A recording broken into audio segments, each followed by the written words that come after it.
भागों में स्थित हैं। इन्हें द्वादश ज्योतिर्लिंग के नाम से जाना जाता है। इन ज्योतिर्लिंग के दर्शन, पूजन, आराधना से भक्तों के जन्म जन्मांतर के सारे पाप समाप्त हो जाते हैं। वे भगवान शिव जी की कृपा के पात्र बनते हैं। ऐसे कल्याणकारी ज्योतिर्लिंगों की कथा आज हम आपको बताएंगे। श्री सोमनाथ मंदिर गुजरात प्रांत के काठियावाड़ क्षेत्र में समुद्र के किनारे सोमनाथ मंदिर विश्व प्रसिद्ध है। यह ज्योतिर्लिंग पहले प्रभास क्षेत्र के नाम से जाना जाता था।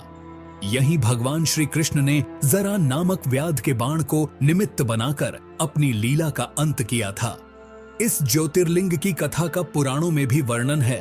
दक्ष प्रजापति की 27 कन्याएं थीं। उन सभी का विवाह चंद्रदेव के साथ हुआ था, किंतु चंद्रमा का समस्त अनुराग व प्रेम उनमें से केवल रोहिणी के प्रति ही रहता था। उनके इस कृत्य से दक्ष प्रजापति की अन्य कन्याएं बहुत अप्रसन्न रहती थीं। उन्होंने अपनी यह व्यथा कथा अपने पिता को सुनाई।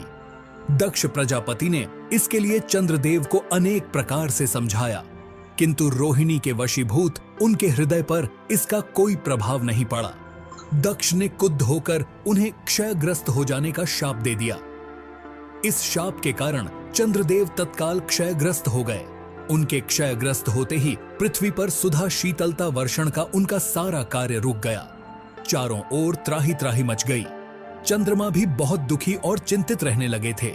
उनकी प्रार्थना सुनकर इंद्रादि देवता तथा वशिष्ठ आदि अर्षिगण उनके उद्धार के लिए पितामह ब्रह्मा जी के पास गए। सारी बातों को सुनकर ब्रह्मा जी ने कहा, चंद्रमा, अपने शाप विमोचन के लिए अन्य देवों के साथ पवित्र प्रभास क्षेत्र में जाकर मृत्युंजय भगवान शिव की आराधना करो। उनकी कृपा से अवश्य ही इनका शाप नष्ट हो जाएगा और ये रोगमुक्त हो जाएंगे। ब्रह्मा जी के कहे अनुसार चंद्रदेव ने मृत्युंजय भगवान की आराधना का सारा कार्य पूरा किया। उन्होंने घोर तपस्या करते हुए 10 करोड़ बार मृत्युंजय मंत्र का जप किया। इससे प्रसन्न होकर मृत्युंजय भगवान शिव ने उन्हें अमृतत्व का वर प्रदान किया।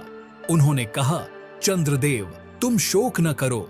मेरे वरदान से तुम्हारा शाप मोचन तो होगा ही साथ प्रजापति दक्ष के वचनों की रक्षा भी हो जाएगी। कृष्ण पक्ष में प्रतिदिन तुम्हारी एक एक कला क्षीण होगी, किंतु शुक्ल पक्ष में उसी क्रम से तुम्हारी एक एक कला बढ़ जाया करेगी। इस प्रकार प्रत्येक पूर्णिमा को तुम्हें पूर्ण चंद्रत्व प्राप्त होता रहेगा। चंद्रमा को मिलने वाले इस वरदान से सारे लोकों के प्राणी प्रसन्न हो उठे। सुधाकर चंद्रदेव पुनः 10 दिशाओं में सुधा वर्षण का कार्य पूर्ववत करने लगे। शाप मुक्त होकर चंद्रदेव ने अन्य देवताओं के साथ मिलकर मृत्युंजय भगवान से प्रार्थना की कि आप माता पार्वती जी के साथ सदा के लिए प्राणों के उद्धारार्थ यहाँ निवास करें। भगवान शिव उनकी इस प्रार्थना को स्वीकार करके ज्योतिर्लिंग के रूप में माता पार्वती जी के साथ तभी से यहाँ रहने लगे।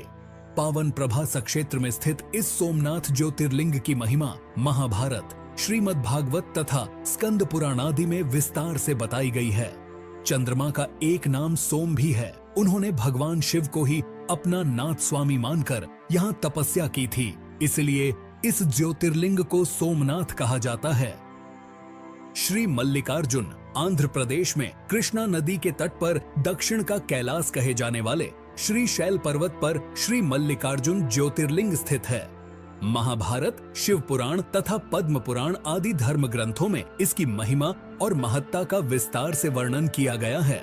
पुराणों में इस ज्योतिर्लिंग की कथा कुछ इस प्रकार है। एक समय की बात है, भगवान शंकर जी के दोनों पुत्र श्री गणेश और श्री कार्तिकेय स्वामी विवाह के लिए परस्पर झगड़ने लगे। प्रत्येक का आग्रह था कि पहले मेरा विवाह किया जाए। उन्हें लड़ते झगड़ते देखकर भगवान शंकर और मां पार्वती ने कहा, तुम लोगों में से जो पहले पूरी पृथ्वी का चक्कर लगाकर यहाँ वापस लौट आएगा, उसी का विवाह पहले किया जाएगा। माता पिता की यह बात सुनकर श्री कार्तिकेय स्वामी तो अपने वाहन मोर पर विराजित हो तुरंत पृथ्वी के चक्कर लगाने के लिए दौड़ पड़े। गणेश जी के लिए तो यह कार्य बड़ा ही कठिन था। एक तो उनकी काया स्थूल थी, दूसरे उनका वाहन भी मूषक चूहा था। भला वे दौड़ में स्वामी कार्तिकेय की बराबरी किस प्रकार कर पाते। लेकिन उनकी काया जितनी स्थूल थी, बुद्धि उसी के अनुपात में सूक्ष्म और तीक्ष्ण थी। उन्होंने पृथ्वी की परिक्रमा का एक सुगम उपाय खोज निकाला। सामने बैठे माता पिता का पूजन करने के पश्चात उनकी 7 बार परिक्रमा करके उन्होंने पृथ्वी के चक्कर न लगाकर माता पिता के चक्कर लगाकर कार्य पूरा कर लिया। उनका यह कार्य शास्त्रानुमोदित था। पूरी पृथ्वी का चक्कर लगाकर स्वामी कार्तिकेय जब तक लौटे तब तक श्री गणेश जी का रिद्धि और सिद्धि नाम वाली 2 कन्याओं के साथ विवाह हो चुका था और उन्हें क्षेम तथा लाभ नामक 2 पुत्र भी प्राप्त हो चुके थे। यह सब देखकर स्वामी कार्तिकेय अत्यंत रुष्ट होकर क्रौंच पर्वत पर चले गए। माता पार्वती वहां उन्हें मनाने पहुंची। जब कार्तिक को पता चला कि उनकी माता पिता यहाँ आने वाले हैं, तो कार्तिक वहां से दूसरी जगह चले गए। जिस स्थान में माता पार्वती और भगवान शिव ने अपने पुत्र की प्रतीक्षा की थी, उसे अब श्रीसेलम के नाम से जाना जाता है। उन्होंने अपने पुत्र से परेशान होकर उन्होंने एक ज्योतिर्लिंग का रूप धारण किया और वहीं रहने लगे और तब से मल्लिकार्जुन ज्योतिर्लिंग के नाम से प्रख्यात हुए। मल्लिका का अर्थ है पार्वती और अर्जुना का अर्थ है शिव।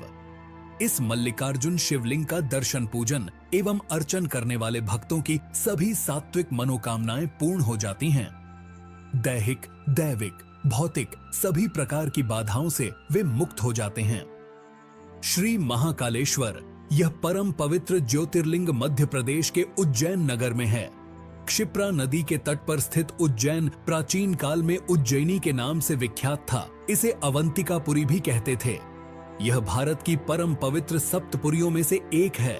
महाभारत, शिव पुराण एवं स्कंद पुराण में महाकाल ज्योतिर्लिंग की महिमा का पूरे विस्तार के साथ वर्णन किया गया है।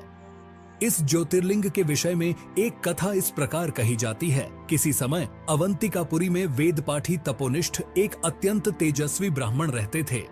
एक दिन दूषण नामक एक अत्याचारी असुर उनकी तपस्या में विघ्न डालने के लिए वहां आया। ब्रह्मा जी से वर प्राप्त कर वह बहुत शक्तिशाली हो गया था। उसके अत्याचार से चारों ओर त्राही त्राही मची हुई थी। ब्राह्मण को कष्ट में देखकर प्राणी मात्र का कल्याण करने वाले भगवान शंकर वहां प्रकट हो गए। उन्होंने एक हुंकार मात्र से उस दारुण अत्याचारी दानव को वहीं जलाकर भस्म कर दिया। ब्राह्मणों ने महादेव से यहीं विराजमान होने के लिए प्रार्थना की। ब्राह्मणों के निवेदन से प्रसन्न होकर शिव जी यहाँ महाकालेश्वर ज्योतिर्लिंग के रूप में वास करने लगे। भगवान वहां हुंकार सहित प्रकट हुए, इसीलिए उनका नाम महाकाल पड़ गया। इसीलिए परम पवित्र ज्योतिर्लिंग को महाकाल के नाम से जाना जाता है। भगवान शिव समय यानी काल के अंत तक यहीं रहेंगे, इसलिए भी इन्हें महाकाल कहा जाने लगा।